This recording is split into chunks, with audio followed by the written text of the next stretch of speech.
Thank you very much, Izzy, and thank you very much to everybody joining us from around the world on World Population Day 2023. And as Izzy said, this is our webinar marking that day, amongst other things. Is education the magic bullet? Before opening up the discussion around that question, and especially hearing from our international panel of experts, and then allowing them to respond and react to your comments and questions, I just want to give a brief intro to Population Matters, of which I'm the director. So we are a charity concerned with the impacts of ongoing human population growth and overconsumption globally. And girls' and women's rights are at the heart of our work. In fact, I'm going to have to stand up and show you my T-shirt, which you can probably read, says, "Empower Women, Save the Planet." A simple message, and you would think quite a simple thing to do, but I think we will find out what the challenges are as well as the opportunities as we go through this afternoon. But as I say, girls and women's rights and choice are at the heart of our work, because they offer really positive solutions for improving individual well-being, but also that of our planet overall. But I think before we start, we should just remind ourselves of the reality for hundreds of millions of girls and women around the world, and not forgetting the negative impacts on boys and men too. So if I could just have slide one up, Ben, that would be cool. I'm not going to read everything it says on the slide. You I'm sure can see that, but you can see some fairly telling facts there around the lack of progress on gender inequality globally. And this relates to the Sustainable Development Goals, the SDGs as they're called in shorthand, 17 good things that the UN wants to see happen by 2030, just 7 years away.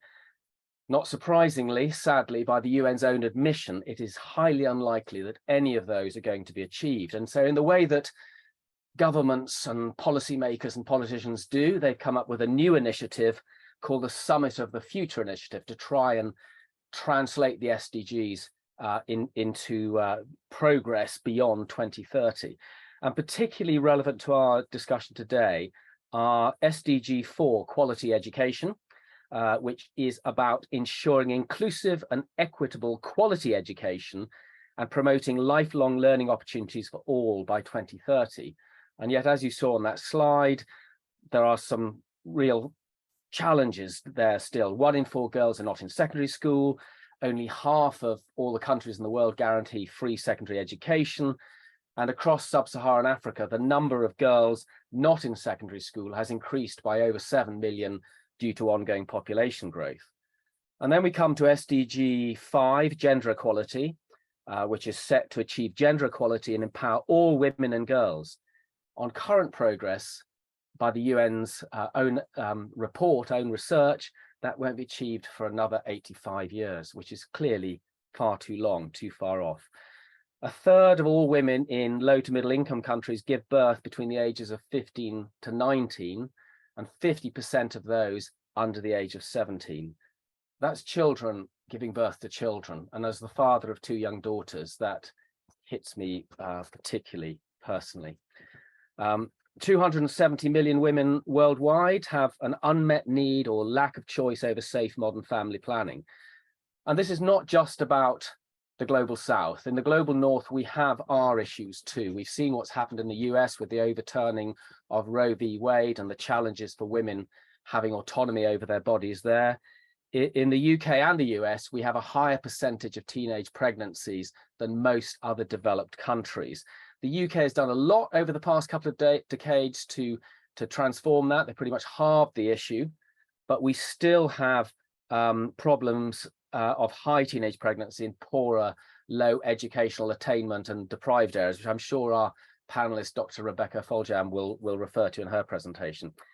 And yet we know that education and family planning together bring enormous benefits for girls and women. Their rights, their basic human rights, but for their families, for their communities, for their countries, and for both the local and the global environment.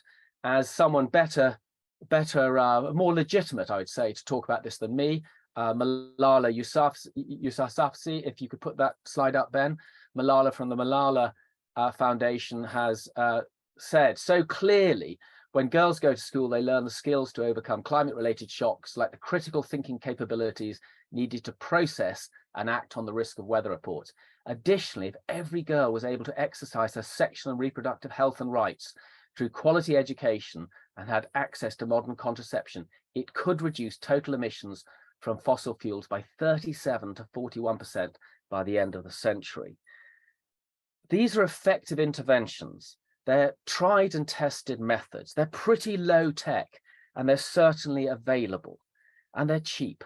The UN has estimated that to end all those negatives affecting girls and women's unmet need for contraception, inability to access education, prevention to access education, child marriage, FGM, it would cost around $264 billion, which sounds an awful lot of money, but actually it's less than the combined fortunes of Jeff Bezos and Elon Musk. So we could deliver all those goods, and yet only a sixth of that money, about $42 billion, has actually been pledged by the international community. So we're way behind. So why isn't this happening? You know, what needs to be done? I'm sure our four very well-informed, practically engaged, passionate activists, educators, and change makers will explore that, highlight the challenges and opportunities, and refer to the solutions. So we'll now hand over to our panelists, and we've got an order which I'll go through. And before each person speaks, I'll just give a bit of their biography. So we start off with Katarina Zelenkova. Katarina, are you in Austria at the moment? Excellent. Yes, I'm correct. Thank you. So Katarina is a researcher at the Wittgenstein Center for Demography and Global Human Capital, and is a doctoral candidate at the University of Vienna. Her work deals with human capital and demographic analysis, with current projects focusing on the demographic dividend and exploring the relationship between labor force participation and educational attainment in developing countries. She aspires to advance the field of population economics and promote sustainable human development. I think you studied in China, India, the UK, and the US, as well as Vienna, Katarina. So we really look forward to your presentation. So over to you. Thank you very much. Could I have my slides, please? Thank you. Okay, dear colleagues, friends, and population enthusiasts, I'm delighted to be here and talk about the different impacts of education on our society. Today's webinar is called, Is Education the Magic Bullet? And together with other guest speakers in the audience, and I will try to address this question. Next, please. So education is indeed a very multidimensional tool. And to illustrate this, I invite you to look at this tree, which I made to visualize the major aspects of education. And these are the ones I will be discussing today. When I think of education, I think of it as a core or as a seed or indeed as a tree that bears many different fruits. But independently, those fruits would not be able to grow. And these outcomes are only some of the major fruits of education. But of course, they are large enough to conceptualize most of the effects which we gain thanks to education. Next. So virtually all the research on education and its benefit touches upon the aspects of mortality because there is a large and positive correlation between education and health. Many of these changes were, of course, due to a shift in cause-specific mortality patterns from communicable diseases at younger ages to non-communicable conditions at senior ages. And the acquired knowledge and understanding of these diseases, how to prevent them, definitely gave a major boost, and not just to survival, but also to life expectancy. But what makes it truly remarkable is that not only is there a consistency in the effects of education on adult mortality, but also education impacts all the age sex groups. There have been many scientific attempts to measure the effects of education on mortality. For example, the research based on the US Census concluded that as little as 1 additional year spent in education can limit the probability of dying in the next 10 years by approximately 3.6 percentage points. Also, the research argues in favor of compulsory schooling laws and highlights that 1 additional year in compulsory schooling decreases mortality after the age of 35 by about 3%. Next. We tend to associate educational gains, especially today, with mostly developing countries. But the reality is that Even in some of the most developed states with the most egalitarian welfare systems, the differences are still visible. In Norway, for example, mortality fell between 1960s and 2000s across all educational groups, but mortality from, for example, cardiovascular and diseases, lung cancer causes, was significantly lower among the high educated individuals. So educational inequalities in mortality among Norwegians were substantial. Other studies from countries with advanced medical systems show that good healthcare is not the ultimate reason for lower mortality. It is important, but in the end of the day, it is the interaction of an individual with that healthcare system that would be more impactful. It was found that there is a high frequency of adverse healthcare conditions among the low educated individuals, even before the healthcare services are resorted to. Next, please. Because education is not just going to class, right? And not just learning how to count. So education develops our cognitive functions. It enables us to think logically and critically, helps us process information and solve problems, implement plans. And scholarship agrees that among this, the direct effects, education is the one that equips individuals with a critical thinking skill set that is crucial in the production of health. Next, please. It was also found that education provides socio-psychological resources that can contribute to health and longevity through emotional support. Persons with low quality and low quantity of social relationships could be at much higher risk of death. And many studies have confirmed that social isolation is a major risk factor for mortality from different causes. Next.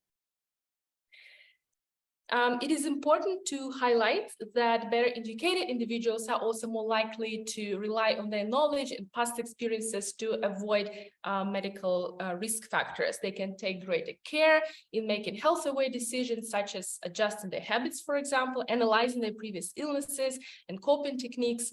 It was also found that better educated individuals are better able to manage chronic conditions. And yes, as I said, having a strong healthcare system in place would definitely come with a lot of additional benefits. But scholarships agrees that access to information alone cannot explain the differences across educational groups. And information available to better educated groups will result in greater benefits for them because, well, simply they can make use of this information better.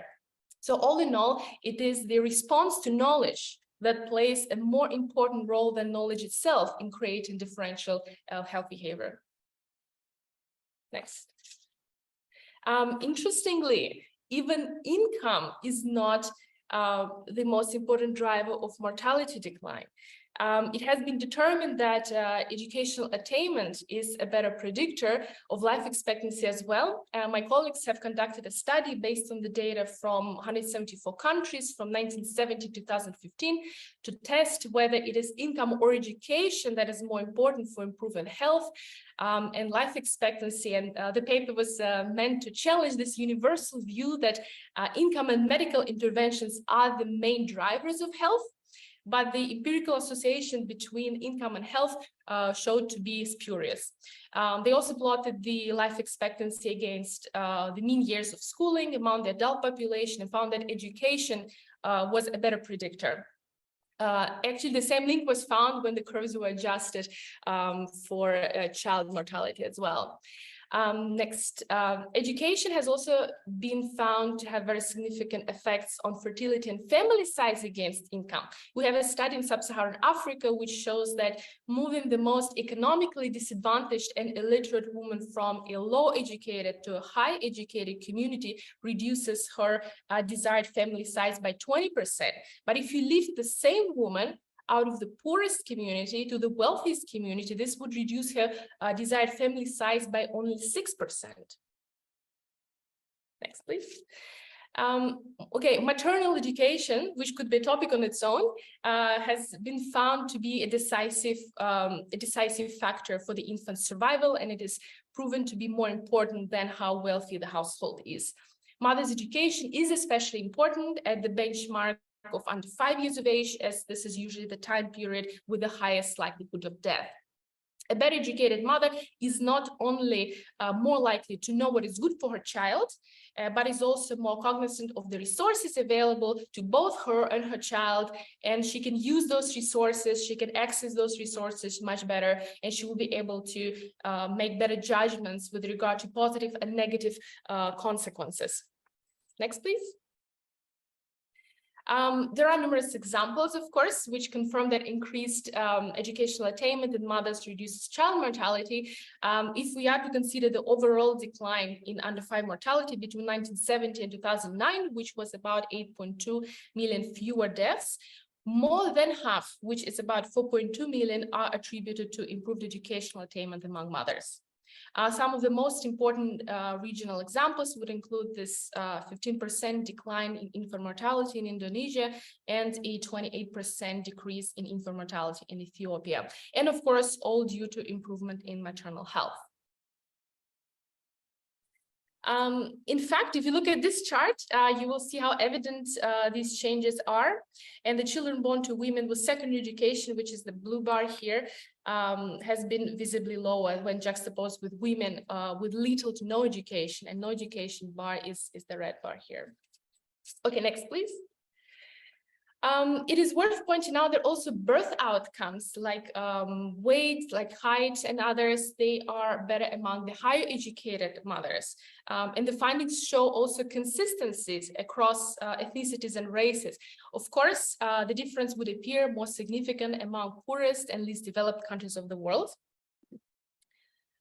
There is also there is a very prominent study on the 54 countries, which found that female basic schooling reduces child mortality by 21%. But what is more important here is that achieving literacy accounts for 36% of the child survival improvement, 50% of reduction in fertility, and a whopping 80% of the increase in female empowerment. Of course, a lot more could be said about female education, but given time constraints, I want to underscore a few points, which are namely better decision-making with regard to fertility, a delayed age at marriage, and more and better employment opportunities. Because education increases a woman's ability to enter the workforce, a woman's value of time and opportunity cost change. And of course, all this translates into more female empowerment, but also shifts her preferences and attitudes from for a different kind of time investment, be it with regard to her life or her child's life. And this brings me to my final point. In this diagram, I try to illustrate how education, predominantly female education, plays a central role in fertility decline. As I mentioned, we witness a change in priorities in our lives as we become more educated. And this also means that we apply these new priorities to our reproductive choices. The higher our education, the more we value education as such, which means that we are more inclined to invest in it, and we are more inclined to invest in fewer children.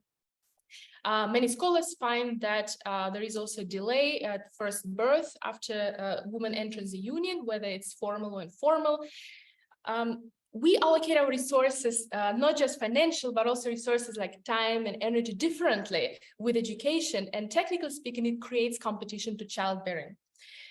Women who stay in school longer also tend to marry later and have children later. And all these changes inevitably add to this economic advancement of society because, well, productivity and output increase, quality increases, and we can enjoy better socioeconomic outcomes with its myriad spillover effects. And to conclude, I want to say that today, we are presented with a question of whether education is a magic bullet, although it is up to us to individually decide whether to perceive it as one or not. I have presented the many direct and indirect results of education, which could inform our opinions on it and maybe help us determine the extent to which we agree with this question statement. And I think this quote summarizes my answer quite well. Education is not the answer to the question. Education is the means to the questions, to all questions. Thank you very much for your attention. Thank you, Ekaterina. That was a great context setter. And thank you so much for doing it so clearly and concisely. an awful lot packed in there, so that was brilliant. We're going to move on to Chidera Benoit now, who is a teacher and the founder and executive director of Population Explosion Awareness Initiative, a Nigerian non-profit dedicated to raising awareness about the exponential rate at which Nigeria's population is growing. I think it's the fastest growing country in the world on population, Chidera, isn't it? And something like, was it 206 million plus currently, doubling by million. Doubling by 2050, more than trebling by the end of the century. So a real hotspot in terms of the impacts and challenges of population growth. PEA initiative encourages projects that promote women's rights, sexual and reproductive health and rights, and it helps people make informed choices towards having smaller families. These are also geared towards tackling climate change and achieving quality of life on a sustainable planet. And I should say that Chidera was the special award change champion for PM in 2022. So Chidera, thank you so much for joining us.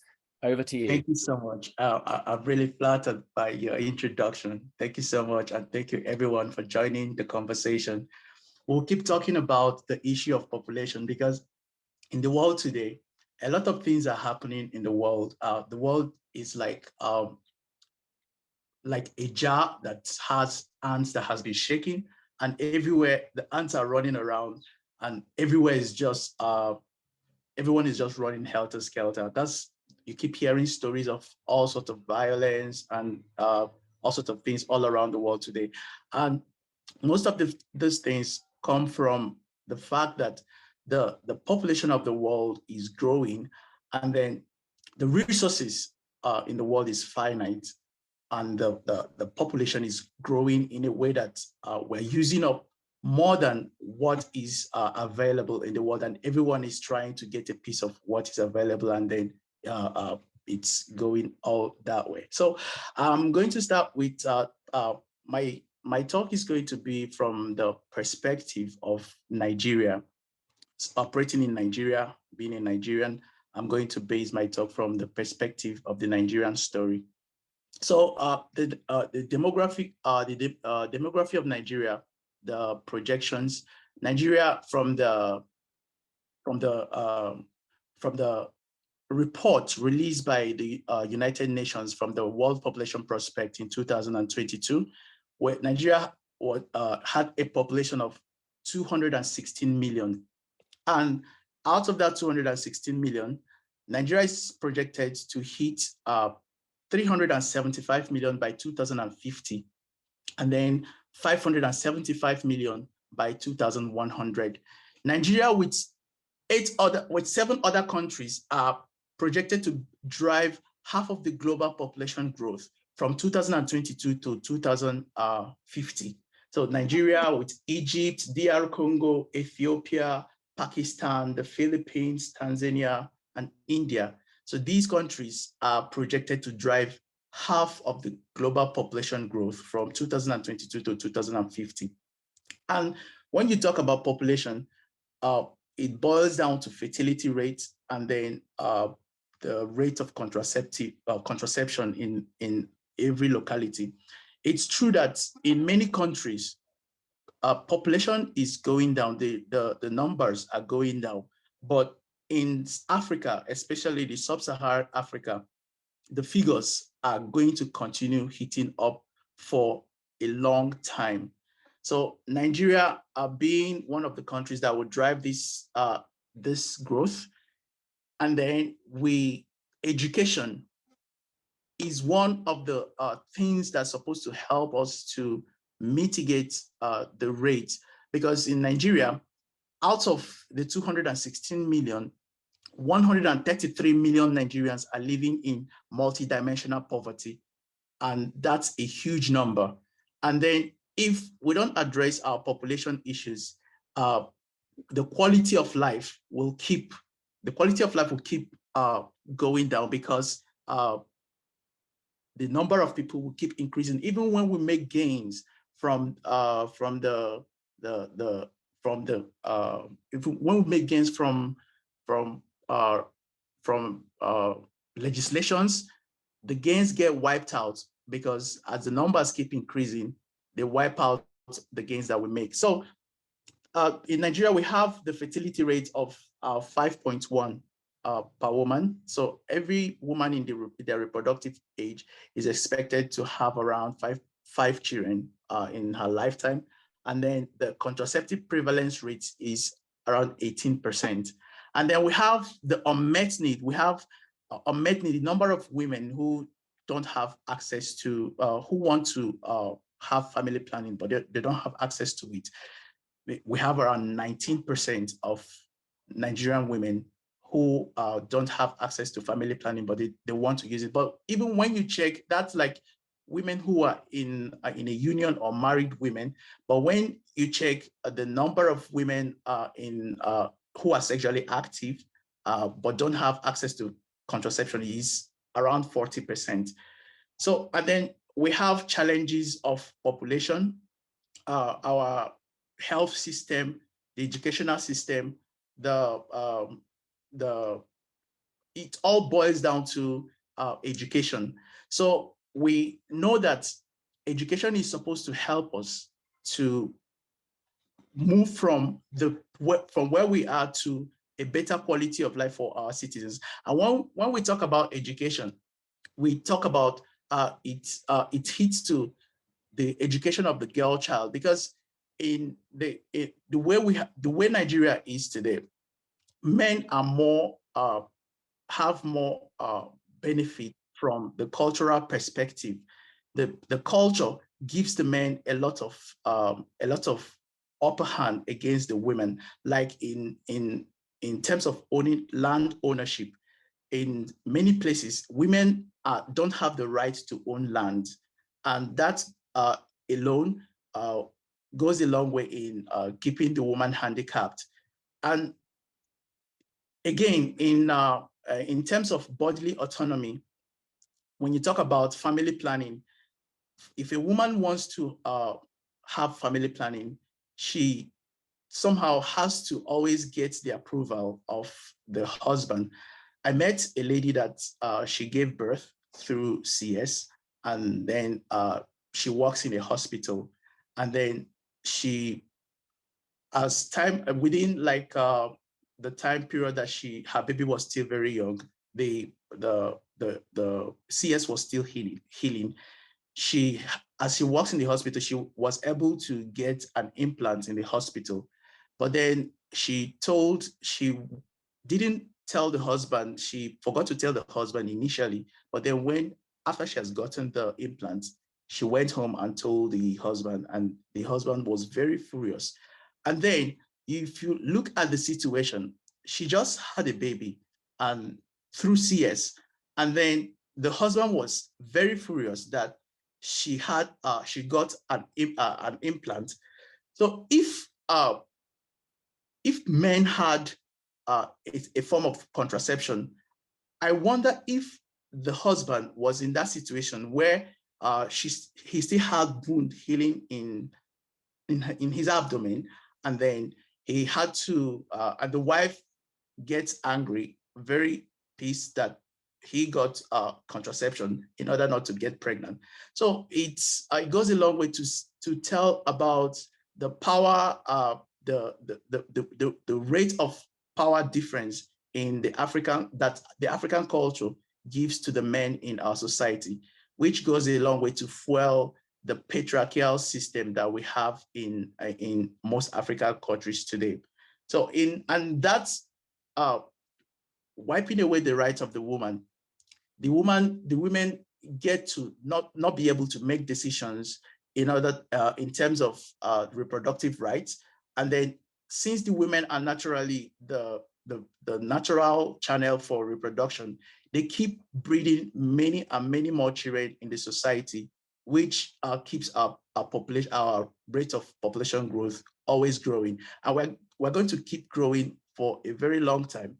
And this also goes hand in hand with the environmental challenges that we're having in the African setting today. So today we have the problems of flood in Nigeria, flood and desertification. A lot of the arable lands in the north are getting dry, and forming deserts. So all these things boils down to education. The literacy rate in Nigeria, it's divided into Nigeria is highly divided into the northern and the southern regions. The northern regions are the regions where we have more of the Muslim religion, and then the south has more of Christian. So in the south, they are more liberal to education. So the literacy rate in the south is higher than that in the north. And that's when you check the fertility rate in some of the northern states, we have the fertility rate of Nigeria is around 5.1, but when you go to different regions, they differ, because in some northern states, we have 9 women per woman, 7 children per woman, 9 children per woman, 6 children per woman in some of the northern states.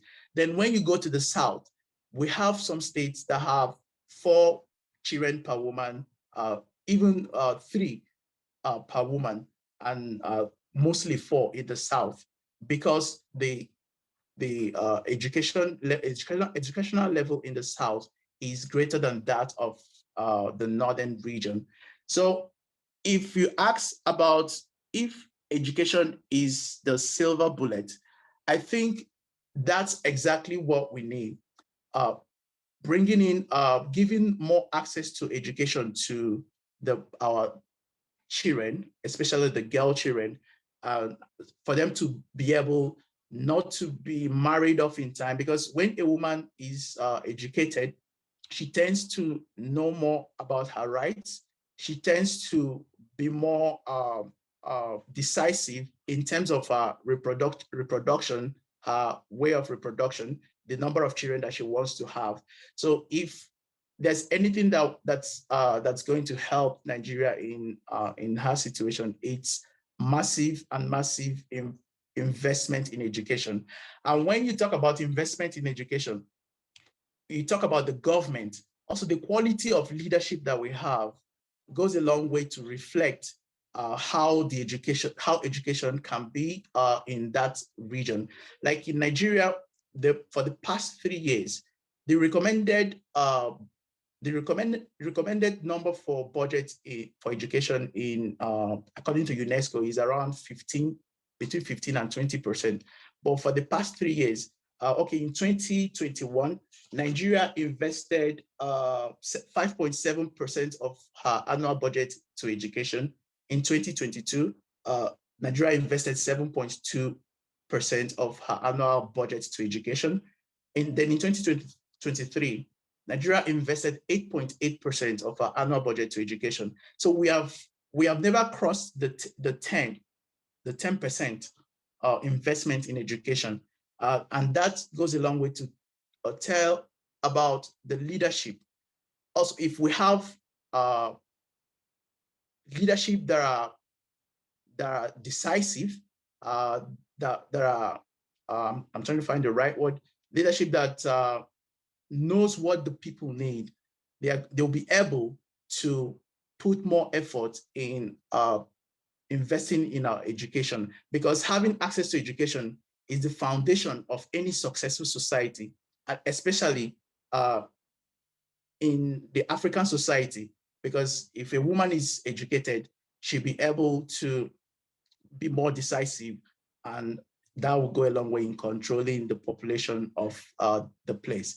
And recently we had elections in February. In the legislature, we have around 400 and something legislators in Nigeria. But out of all these 400 and something legislators in the Senate, we have 109 senators, but out of the 109, we have only 3 women. Then in the House of Assembly, out of 400 and something, we have around 17 women in the House of Representatives. So the three things that affects the women's rights in Nigeria, we have the inequality in education, inequality in healthcare, inequality in employment. So if we actually have women who can stand tall in front of men, but then they don't get to be given the opportunities. I think that's a fantastic place to, if sorry to interrupt, Chidera, but I'm just conscious of time and we're getting loads of questions which are very relevant to what you've been talking about coming in. Are you okay if I just draw you to a close at this point? Is that because I love that, yes, just summing up the 3 points. And I just wanted to say how humbling it is to hear the context and the challenges you face in Nigeria. You know, we at Population Matters, we work on the issue globally. And yes, of course, you know, we are dealing with details and specific regions and countries and partners in those countries, but I can look at it globally. And yeah, I think, you know, having been to Nigeria, I understand the challenges you're facing and what you're needing to work with and work against. It seems to me that educating men is quite a key part of your work, and I'm sure we're going to come on to that. So thank you so much. That was a really, really good setting the context of the reality in people's particular lives.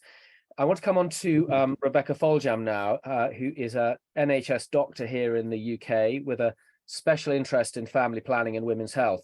And she founded an organization called You Before Two, which is a charity steered towards encouraging and educating young women to consider their own education, safety and autonomy before entering a serious relationship and or getting pregnant. Rebecca is a passionate believer in the impact of individuals despite the growing population challenges. And I have to say, she's also one of our trustees and sits on the board. So she's sort of my boss. So Rebecca, over to you. Thank you very much, Robin. It's absolute delight to be here today. And Ekaterina and Chidera, those were fascinating talks. I've learned a lot in the past 20 minutes. So my name's Becky. I'm NHS GP, as Robin said, and I've been doing that for well over 10, 15 years. And I also have an extra qualification in family planning. So I insert coils, implants in my daily job, and I talk to especially women and girls about contraception, family planning, abortion, all those sorts of things. So that's very much in my line of work. And what I was going to talk about for the next 5 to 7 minutes, or stretching to 10, whatever our brief we must stay within, was basically what the organisation is and how it's briefly evolved. And then just to present a few statistics. As Robin was saying, the challenges you face, Chidera, in Nigeria, I mean, we should stop complaining, frankly, in the UK. So I'll just present it as the relative problems that we have and how that, you know, intersects with the themes that we're talking about today. So where it all started for me was that I was a jobbing GP in the Midlands, and every lunchtime each week, I started to go over one day a week. So I went over to the school across the road, and they had presented me. They have well over 3,000 children across this big academy, 2-academy patch, and they presented me with a list of girls. There were well over 200 girls on that list that they deemed of being at risk. The girls weren't aware they were on that risk list, but they had created a girls group. They just called it a girls group with loads of passion, but not necessarily any structure. And they just asked if I would come and help build that. So we took 7 or 8 girls for 7 or 8 weeks at a time over the space of a couple of years. We got through over 100 girls. And we went through themes of, so 1 week we would do STIs, then we would do sexual health, body health. We would talk about well-being, recognizing healthy relationships, and kind of contextualizing the risk into where they found themselves, which unfortunately for these girls was often in a situation of one or both parents in prison, fuel poverty in the household, and unemployed or both unemployed parents at risk of abuse, or a child or family member already experiencing abuse in that family story. It was unbelievably rewarding, and each girl at the end would get her certificate and a t-shirt and a packet of Love Heart sweets, which now tend to follow me around in great big buckets. But those in Nigeria and Austria and where are we? Uganda, Joan. The love hearts are little candy sweets that say things on them like "be mine" or "love me" or "be safe." So those follow me around. So we had a lot of fun, but it actually made me a bit frustrated because there were so many issues that I felt when I left those girls, which is often quite emotional, that yes, I felt we'd started something in them, like started a fire for them to go on and learn more. But I also felt frustrated, firstly, that they didn't know it already. And also what happens next. You know, these kids need to know where the local STI clinic is. They need to know the range of contraception available to them. They need to recognize unhealthy relationships, that sort of thing.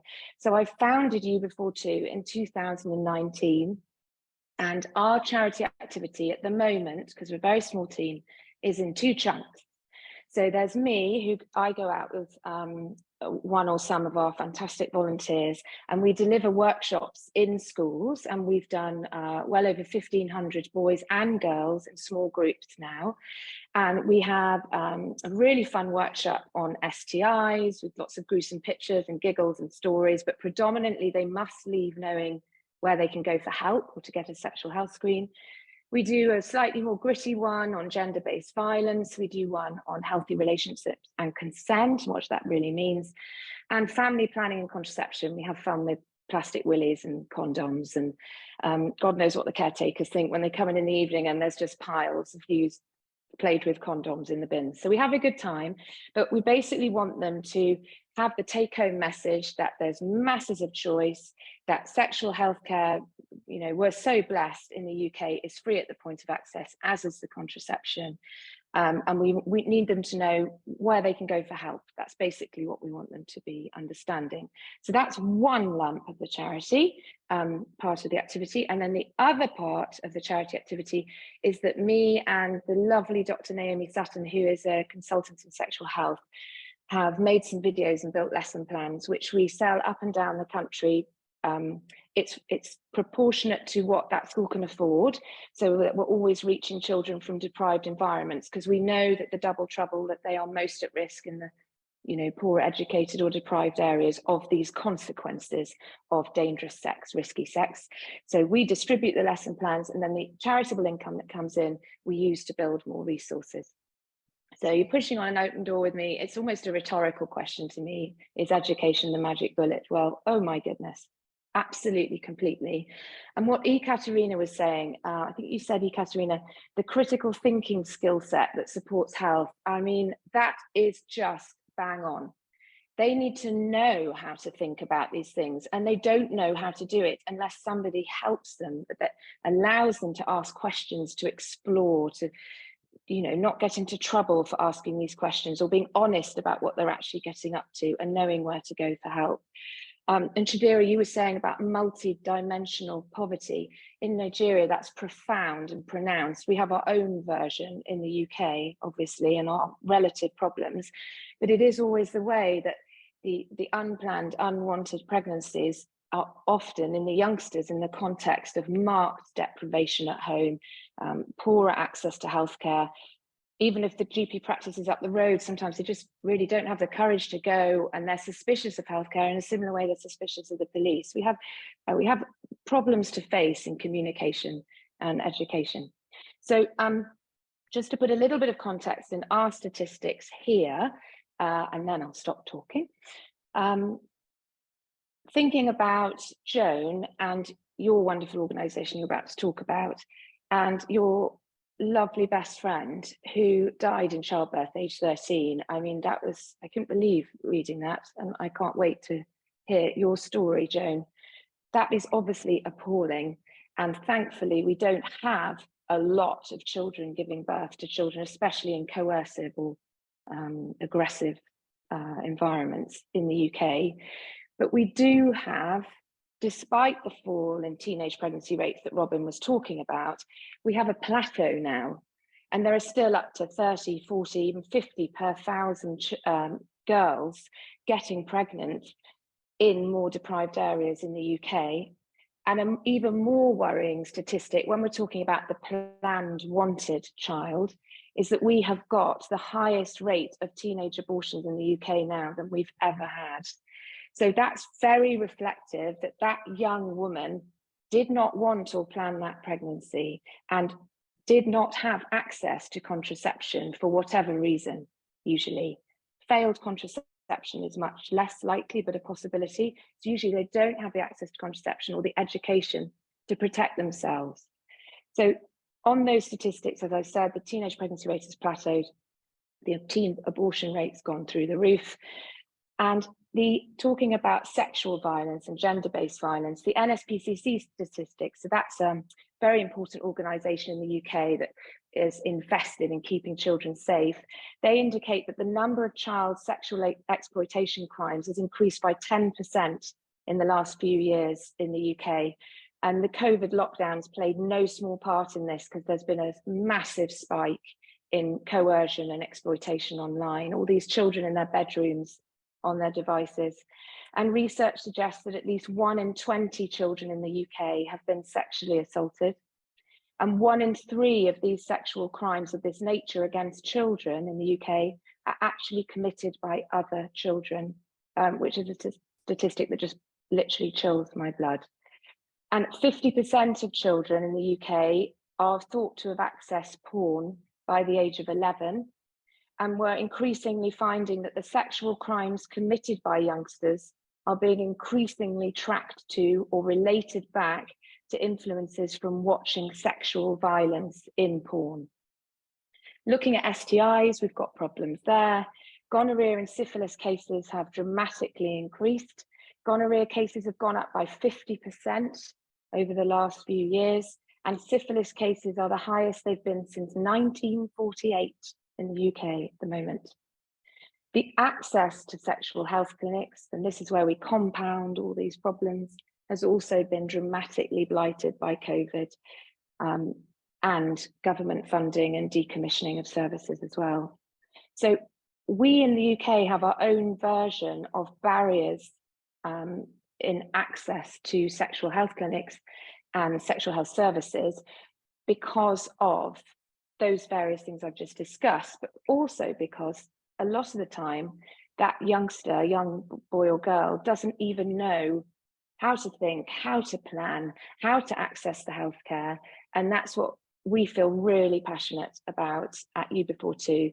And absolutely 100%, I think education is the magic bullet in the context of all the other things that we have to achieve. But without education, we won't get to achieve any of the other goals. So that's me. Thank you very much, Becky. Some very hard statistics and truths to take in at the end, which is just shows what a global issue this is in its different manifestations, and we need to have these. Oh, so sorry, I haven't started my video. I was talking into just a black void. So we absolutely need to have these conversations and getting things out into the open. So population conversation is a sort of campaign we've got at PM since being invited to a fantastic population conversation hosted and organized in Kenya just last year. We learned a lot from that. Also the notion of critical thinking skills. You know, if you can provide people with that, girls and boys with that, they are in the nicest way armed against the darkness that is potentially waiting for them. So thank you so much for that. Coming on to Joan Kemabatsi, who is the founder and CEO of Gufasha Girl Child Foundation. Hope I pronounced that correctly, Joan. Correct me if not. A community-based organization in Uganda committed to implementing projects that empower girls and young mothers. And as Becky said, it's named after your best childhood friend, Gufasha Maureen, who was forced into marriage at the age of 13, had to leave school as a result, and tragically died during childbirth. The foundation's vision is of a world in which every girl has the opportunity to achieve her fullest potential and to participate in and contribute to all aspects of life. Joan and her colleagues work to achieve this by advocating for girl-child rights, including the right to education, fighting to prevent sexual violence and abuse against girls, and educating parents on good childcare practices. Joan, you're also one of PM's choice ambassadors for all the good work you've done on making the links between population environment and women's sexual reproductive health and rights. And I'm sure you're going to have a conversation off air with Rebecca after this. It's just great to sort of see the connections. So over to you, Joan. All right, thank you so much. I hope you can hear me. Very well, very well. All right, first of all, I'm so happy and excited to be here, to be part of the speakers on today's webinar. It is really a pleasure for a person like me, an activist. This is some kind of amplifying my voice and the work that I do. First of all, I'm going to my discussion about today's topic is going to be around and in relation with the work that I do, because that's where I've been and that's the experience that I have. And I'm going to talk about how education has an impact on ending child marriage, on reducing population growth, and also combating climate change and promoting women's empowerment. So first of all, I would like to highlight that my country, Uganda, ranks number 31 on the list of countries with the highest populations in the whole world. And to me, that is quite really worrying. And when you look at this fast growing population rates, it all goes back to the lack of education, the lack of access to education for girls and women. As we all know that an educated girl is an empowered girl, and an educated girl is more likely to marry later in life. But when you look at the statistics here in Uganda, indicate that 34% of girls here are married before the age of 18, and child marriage and teenage pregnancy go hand in hand. And reports here in my country indicate that 64% of girls always engage in sexual activity before they are 18 years. So most of the time, when a girl gets pregnant, trust me, she's going to be chased out of the home and she's going to be married off at a very young age. And reports also still indicate that 32,000 teenage pregnancies are recorded every month. This is not every year, it is actually every month. 32,000 teenage pregnancies every month. What does this mean? This means that child marriage and teenage pregnancies contribute to the annual births in Uganda. They contribute to the population growth of the country. And this goes back to the lack of education. Girls lack access to education. And every time they're home, every time they're loitering around in the community, trust me, there is always that pressure that comes from the community, the pressure that comes from the families. We say you're not in school, why don't you just why don't you just go get married? Still, no one is going to marry you and don't give birth. You're not going to get married and never give birth. So realize that girls of age 15 to so actually 13 to 17 or give birth when they are married off immediately. And we actually had a rapid assessment earlier this year, me and my team at Gufasha Girls Foundation, and we were assessing the effect, the causes of child marriage and teenage pregnancies in the communities of Kayunga districts. That's where we work from, and realized that we found out that 2 in 5 girls were pregnant, and 1 in 5 girls had already given birth. And we are talking about the age of 13 to 16. Actually, that's the age of girls that give birth, and realized that what all they were telling us is that they weren't at school, and this was also because of the COVID pandemic, and also the poverty rates among their families.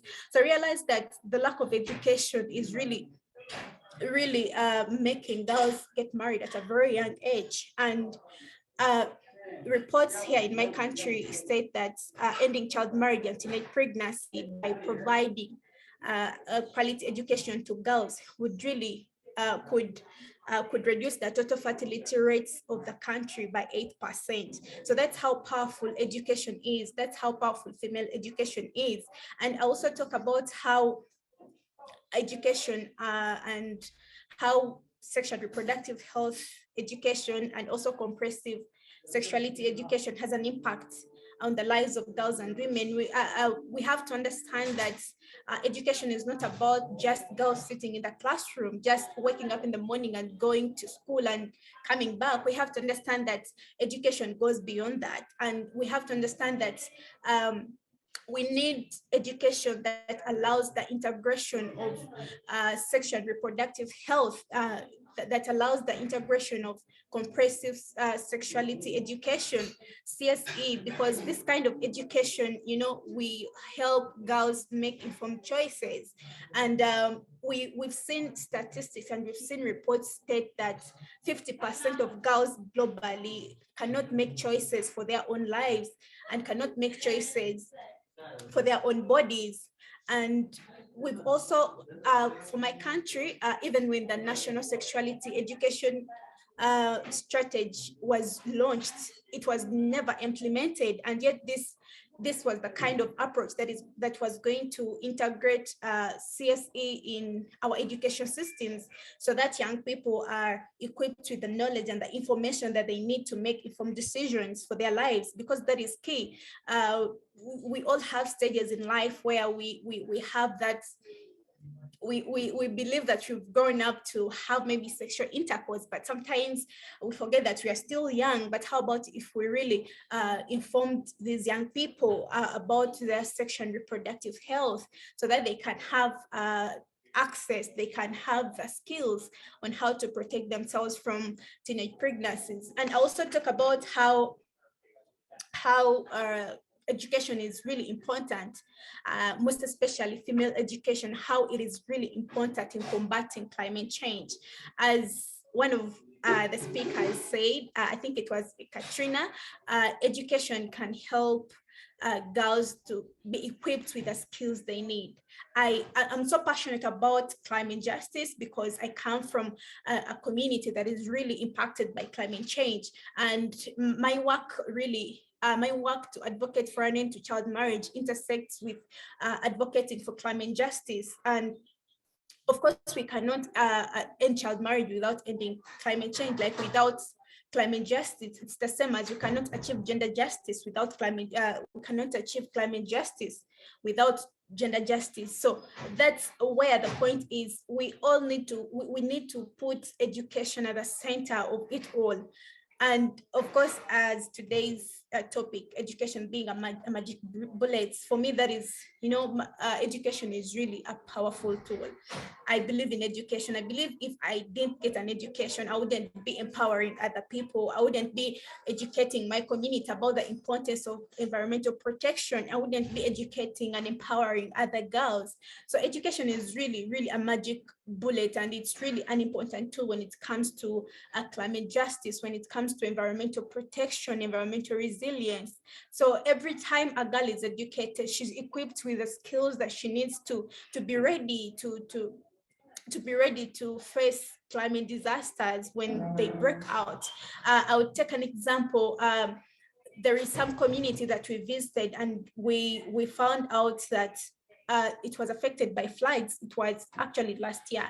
It's actually around the landing site, but we met some women who, I don't know, maybe they had this kind of local knowledge on how they can be, how can I call it, on how they can survive.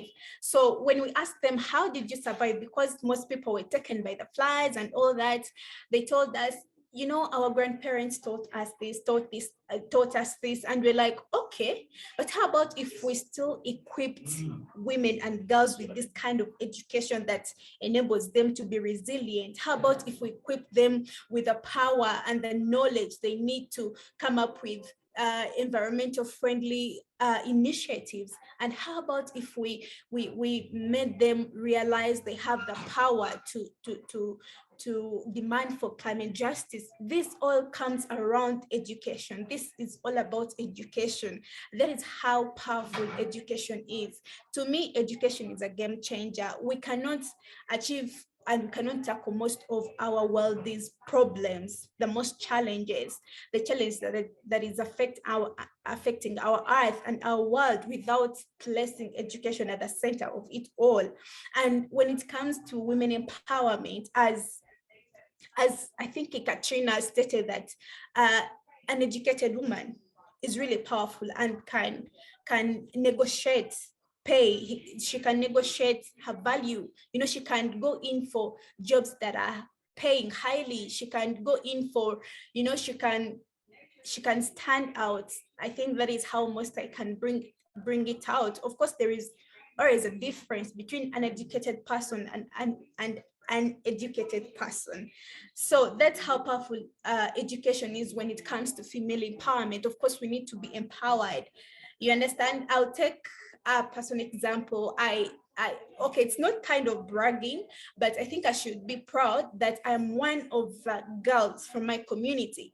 Actually, I'm the second person in my community to have graduated.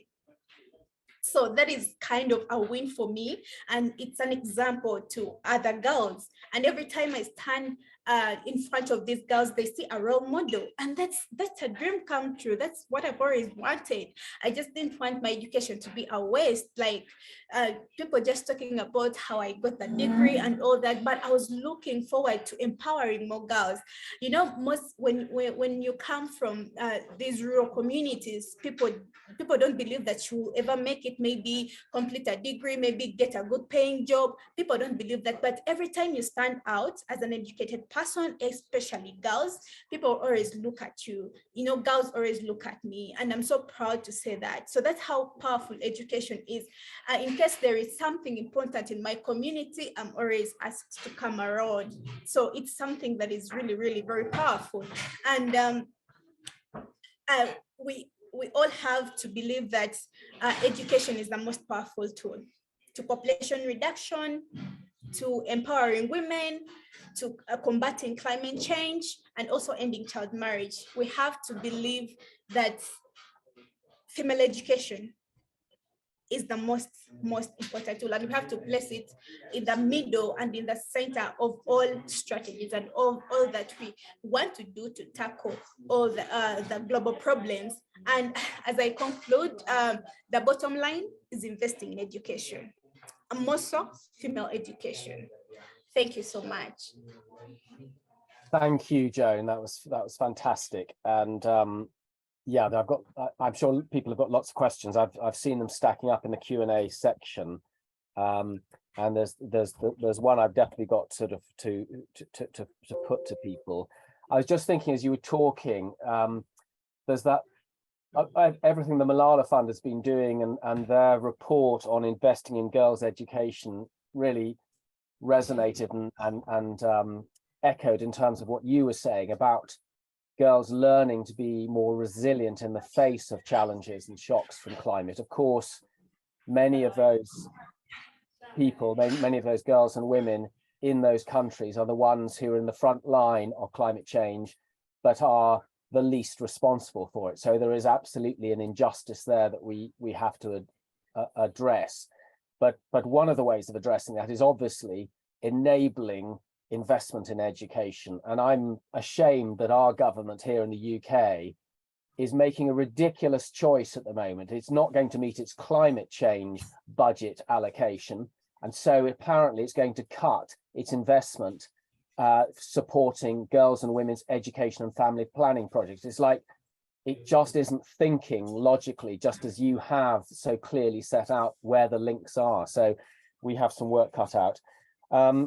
I just wanted, Izzy, I know you may have some questions that you've identified, but there are a couple which work together. If I could just start off, probably coming to you, Katerina. I've got a question from Alan Johnson, who was asking about the cost-benefit analysis of which sort of stage of education is the most beneficial. And you know, for example, is a year of secondary education more impactful than a year of tertiary education? And then related to that, I think pretty much asking the same thing is from Penny McKee, which was asking what aspects of education are particularly effective in improving girls and women's opportunities and reproductive health. I mean, is that in your field to answer? Are you happy to have a go at that initially? Yes, I would like to answer. I would like to start answering. Maybe fellow colleagues would like to follow up. Thank you very much for your questions. Now, with regard to Education, it was found that primary and secondary education, of course, achieving literacy as well, witnessed the strongest impact. First on female empowerment, but most importantly on female labor force participation. In my research on female labor force participation in India, I drew a curve which basically shows that completing your primary and your secondary education will secure you your future employment much better than your further education. Also, but with India, the situation is quite different because the women are more likely to withdraw from the labor market as they get higher education, but it does not apply to the rest of the world. So probably this is not the best example, but the point I'm getting at is that achieving literacy first is the highest step. You will see the hike, then you will see primary and secondary education, and then further the curve would basically be slightly flatter and flatter like this. Now, the second question was on the aspects of education, and how are they effective in implementing, in supporting the reproductive health. Well, first and foremost, again, is literacy. It's critical thinking, it's judgment. A woman is able to know about her body. She's able to know how to limit her further pregnancies. She is aware of the available resources. She knows how to make use of them. She can make more informed decisions. She can explain to her doctor what she needs, and she will be able to follow doctor's advice much better if she knows how to read prescription, right? Speaking of literacy, if she knows whether what she's feeling is correct, she can go and read about it, for example. And of course, for this, she will need to complete at least a primary education. Very good, thank you. Would anyone else like to just come in on that before I get on to another question? Becky, do you want to say anything about that in terms of your experience working with teenage girls? Is there a really good point of intervention before it's either too late or perhaps too early? It's so interesting, the emphasis on literacy, isn't it?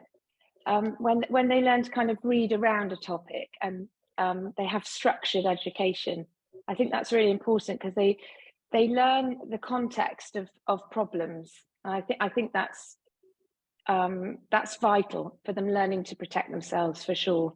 Because the teenage girls, I find, I don't want to be disrespectful to anyone in any environments, but they can sleepwalk into pregnancies. They haven't applied any critical thinking to what that would actually mean for them, their outcomes, the outcome of the health of that child. So it's absolutely fascinating to hear Ekaterina to pad this out with actual statistics and research, just reaffirming all the time the value of education. And it goes on across all health outcomes in GP. You know, the more educated patients tend to do better with their health. So yeah, teenage girls, get to them as soon as we can, really. I mean, certainly as they enter secondary school in the UK around 11, but and bringing up issues of pregnancy alongside contraception. I mean, we give them facts like, you know, if 85, so if 100 people were having unprotected sex in a year, 100 women were having unprotected sex in a year, 85 of them would get pregnant. So you give them stark statistics like that and they get it. You know, you don't need to be 18 to understand what I've just said.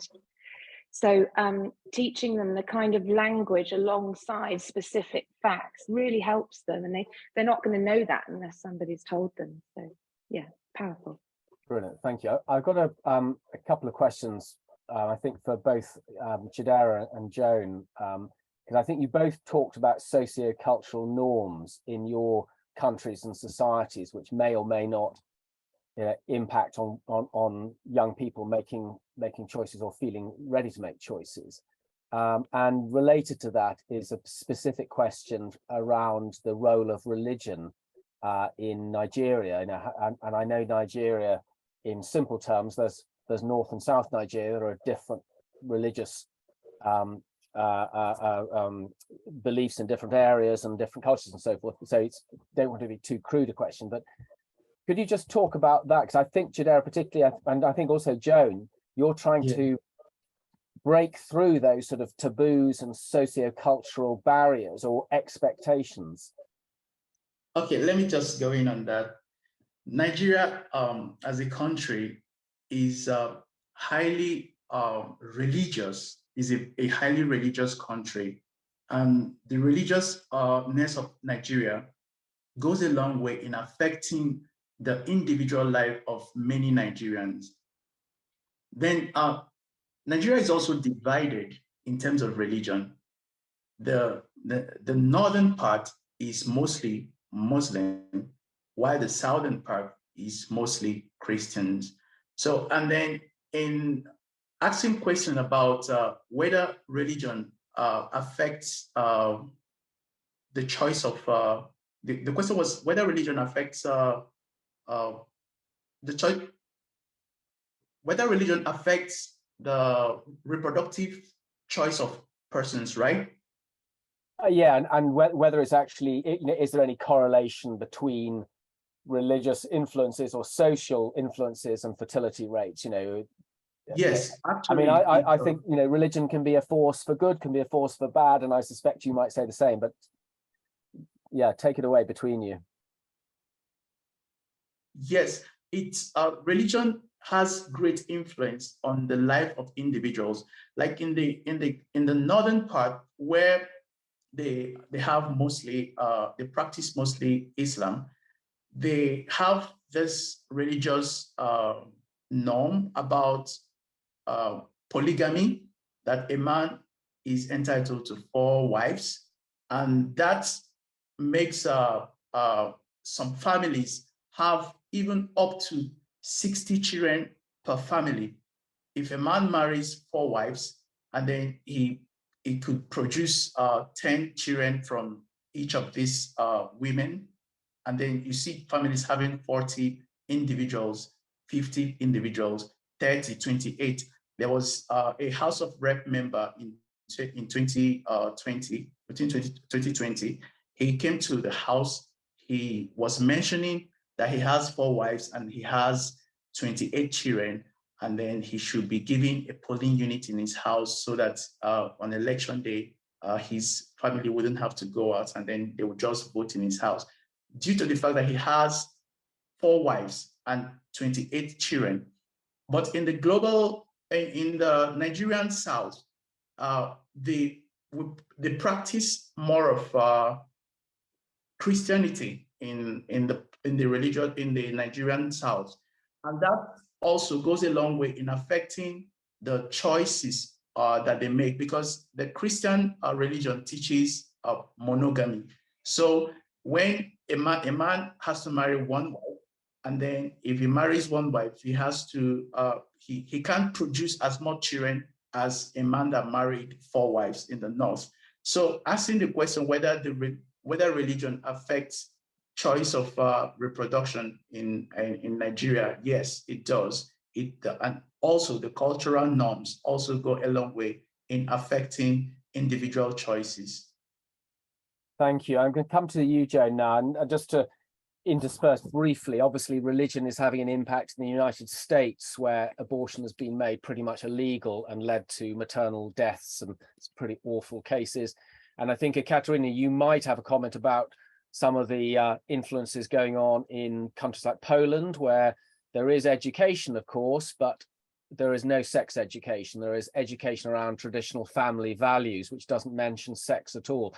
So there's some very strange, as I think, Chidera, as you rather brilliantly said at the bit about your analogy of the jam jar with everything being shaken up and nothing quite resolving itself. There are some very strange things shaking out around the world. Joan, over to you in terms of that. You having to, you're working in your society, you have to be able to operate. Are you able to work with religions, with sociocultural practices and engage with people, or do you find those as barriers?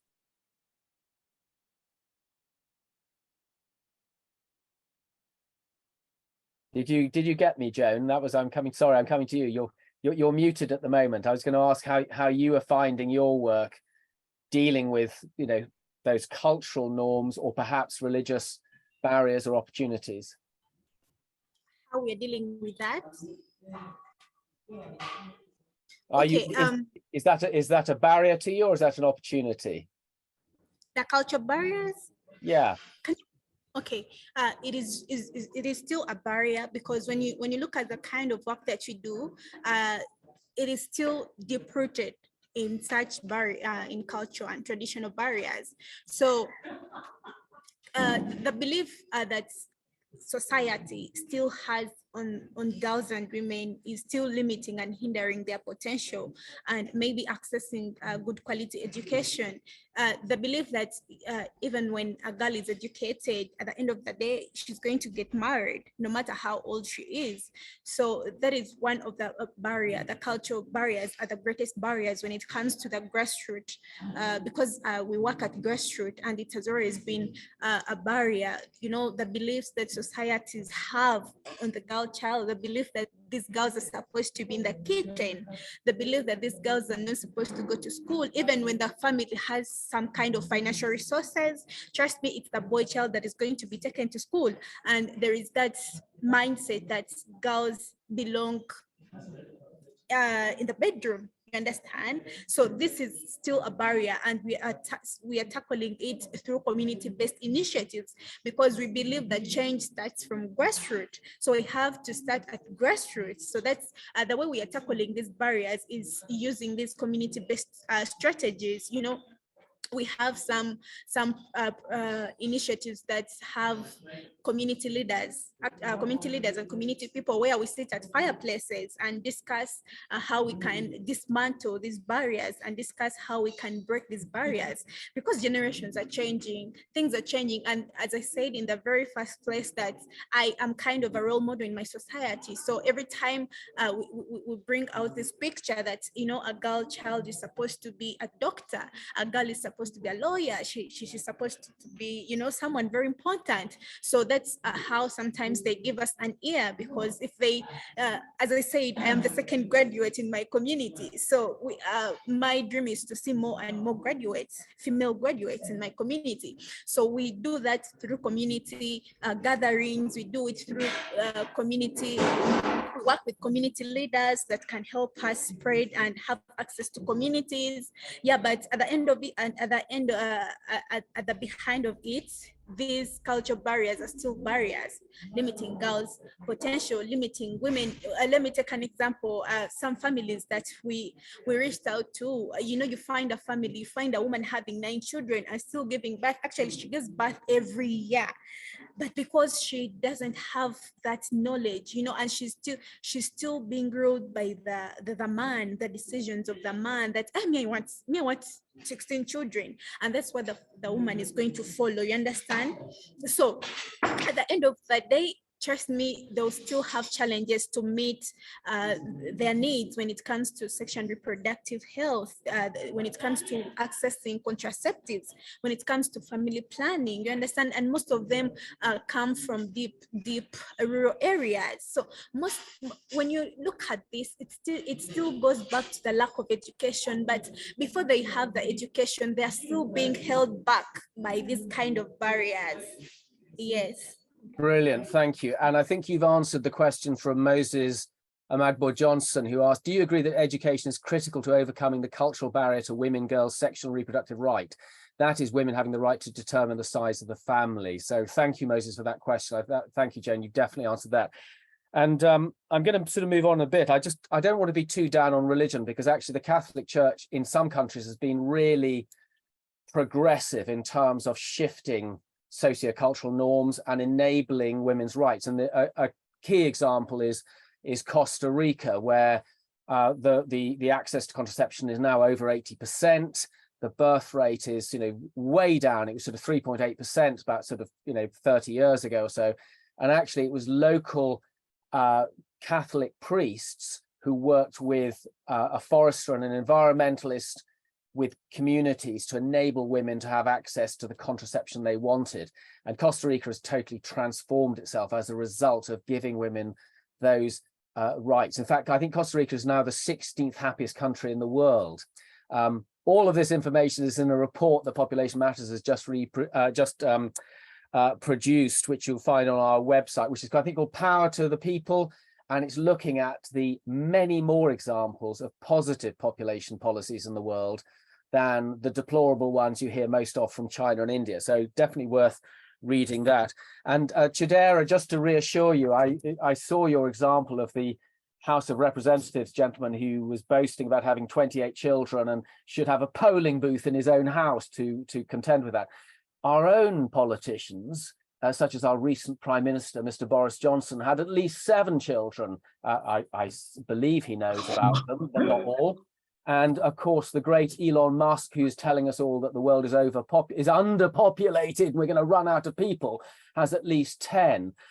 So these strange examples of distorted patriarchy abound around the world, you know, just to reassure you. So we definitely have to do something about that. I just wanted to ask a question of you all, really, but Katerina, I think possibly first. You know, what is quality education? How can you define it in a sentence? What does it need to contain? Well, quality education definitely should mean the same thing across the world, but unfortunately we see in certain countries quality education or years of education is not similar to what we have in Europe or in the US, for example. Unfortunately, teachers' absenteeism is the one that does not benefit the quality of education, because if you have a girl who has graduated she got, let's say, through her 12 years, but half of this time the teachers were not present. She has a diploma, but did she really get that education, get that quality education? So can she count? Can she read? Can she draw conclusions from texts? Can she interact with the environment? Of course, literacy is also considered different across the world. So there is no one hard and fast rule. In China, being literate would mean something different from what being literate in the UK would mean. But quality education would mean that you would be able to interact with the world once you graduate wholesomely, and you will be able to make decisions which are sound and wise, and that will make your life and the lives around you better. Thank you. Becky, did you want to add to that? Lord, how do I follow that? Okay. Well, I'll tell you how you can. We've got a question about... a sentence. Let me add to you. Okay. I've just got one from an anonymous attendee saying, what can be done about teenage boys too? So critical.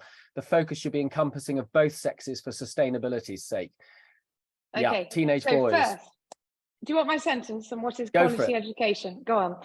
I put evidence-based, clear, concise, immediately relatable and relevant, enriching, and most importantly, enjoyable, as in the nature of what education should be. And Ekaterina did the absolutely immaculate science bit. the teenage boy elements, we try and do mixed groups in U Before 2, unless they're single sex environments. Teenage boys, in a nutshell, we listen. They've got a lot of angst of their own. We know that the majority of sexual violence is directed against women and girls from men, but not all.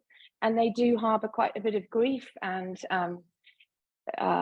worries and confusion about what being a man means, you know, no thanks to people like Andrew Tate. But when we come to things like having safe sex, healthy relationships, we give them warning flags about power imbalances in relationships. If you've got a big age gap, for example, that's a warning. Contraception, yes, the girls have a suitcase of choice, a literal suitcase of choice, and the boys have condoms or vasectomies, but we teach them that it takes two. It's 50-50 to create that child in a heterosexual relationship. So we teach them to do things like download the app for their girlfriend's pill, talk to them about the side effects they might be having. Would they like to change or talk about the form of contraception they've got? The boys are very much in the conversation, and we put responsibility on them too. But they do have a lot of angst, boys, in the UK at the moment. So it's doing it in a way that doesn't make them feel blamed or pushed to one side. Yeah, thank you. And I think your point about fun and enjoyment, I mean, you know, sex should be a pleasurable, loving activity between two consenting people. And it's the danger is you can make sex education a very sort of worthy, dull and rather alarming thing. And I think when I was a teenage boy, I came home from school one day and found a book on my bed saying what a boy should know about sex, and I can promise you it didn't tell me anything very much that I ever wanted to get involved in. So we fortunately moved on from that. And Chidera, you made the point about, I think, a really good analysis about if men had to consider what women have to, and you've just made that, Becky, you know, about implants or, you know, them taking responsibility for contraception, it might be very different. We've had the wonderful Mr. Condom in Thailand who made sex fun and made using a condom a perfectly open thing to talk about. So we probably sort of need more of those examples to open up that conversation. There was, I think, a spoof reproductive implant that a woman's group came up with, which was a sort of coil to put inside the man's penis, and you can imagine how that went down. And yet, what does a coil often do to women? You know, so we have to understand those inequalities and get that sort of different mindset. Sort of my final question, we're coming to an end, was really about funding, because we started off actually funding education and funding discussions around family planning and choice. It's not a huge amount of money, and yet the world is not funding it. And I'm wondering why that is, both globally and nationally, why there is such a lack of funding to support all of your work. And we've just had announced today in the UK that the UK wants to commit 2% of its GDP to defence spending. Understandable, given some things going on in Europe. But actually, one of your greatest defences for instability in the world, and that's your jam jar analogy, Chidera, is if we were putting 2% of GDP of rich developed nations countries' money into enabling girls' education, enabling family planning and choice, enabling climate resilience. Those would be our best defense against the world's instability. And yet we're not hearing. So each of you, a quick comment. I'll start with Joan because she's my top left of my screen, then Ekaterina, and then Chidera, then Rebecca. Joan first, if you can. Why isn't there enough funding for this, do you think, in your country and globally?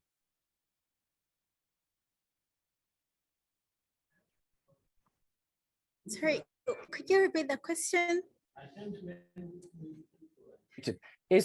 Why do you think there isn't enough funding, that there is universal access to education for girls? And do you have a problem with funding in Uganda for your work, educating girls and boys? Why is there this gap? Because it seems so obvious that this should be such a positive solution. Of course, there is still the funding of girls' education is still lacking, and there are so many unmet needs when it comes to girls and women. But one thing that I think is the problem is we are not giving. Okay, I think our governments, our leaders are not giving enough attention to girls and women, and yet they're the most, the most vulnerable people. And then even when let me take an example, maybe strategies are out, strategies that are in line with supporting them or maybe providing access to education, most of them are not really implemented. You realize that they'll just run for a few years, and at the end of maybe actually in the middle of the implementation plan, you just don't know where they disappear to.